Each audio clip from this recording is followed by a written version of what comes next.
ঘূর্ণিঝড়ের প্রভাবে বৃষ্টির কারণে গতকাল রাজধানীবাসী জলাবদ্ধতায় নাকাল হয়ে পড়ে। আজও সকালে বৃষ্টির কারণে ঢাকার অনেক এলাকায় হাঁটু সমান পানি দেখা গেছে।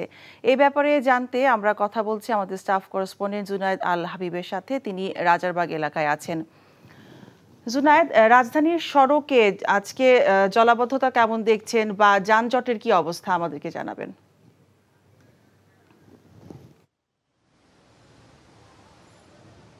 মিতা, আসলে গত 2 দিনে যে ঘূর্ণিঝড়ের প্রভাবে ঢাকা শহরে বৃষ্টি হয়েছে, তো আমরা দেখছি যে ঢাকা শহরের রাজপথগুলো প্রায় হাঁটু পরিমাণ পানিতে কিন্তু ডুবে গিয়েছে।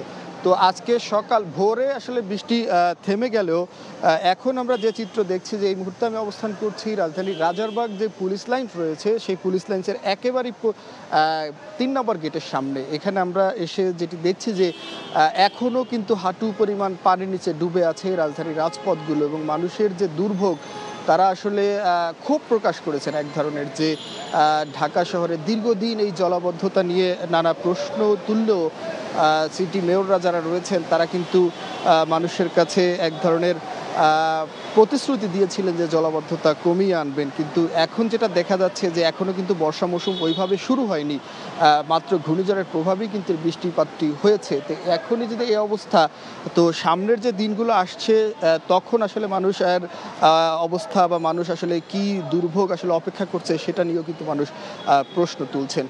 তো এছাড়া এখন পর্যন্ত আসলে এখন আর বৃষ্টি নেই। তো আবহাওয়া অফিসের সাথে আমার কথা হয়েছে, তারা যেমনটা বলছিলেন যে আজকে বৃষ্টি হওয়ার সম্ভাবনা নেই, অর্থাৎ ঘূর্ণিঝড়ের প্রভাবে যে বৃষ্টি হওয়ার কথা সে বৃষ্টির সম্ভাবনা নেই। তবে পরিবেশ স্বাভাবিক হতে আরও কিছুদিন সময় লাগবে বলেও আসলে আবহাওয়া অফিসের পক্ষ থেকে জানানো হয়েছে। তো মিতা, এই ছিল এখন পর্যন্ত রাজধানীতে জলাবদ্ধতার সবশেষ খবর।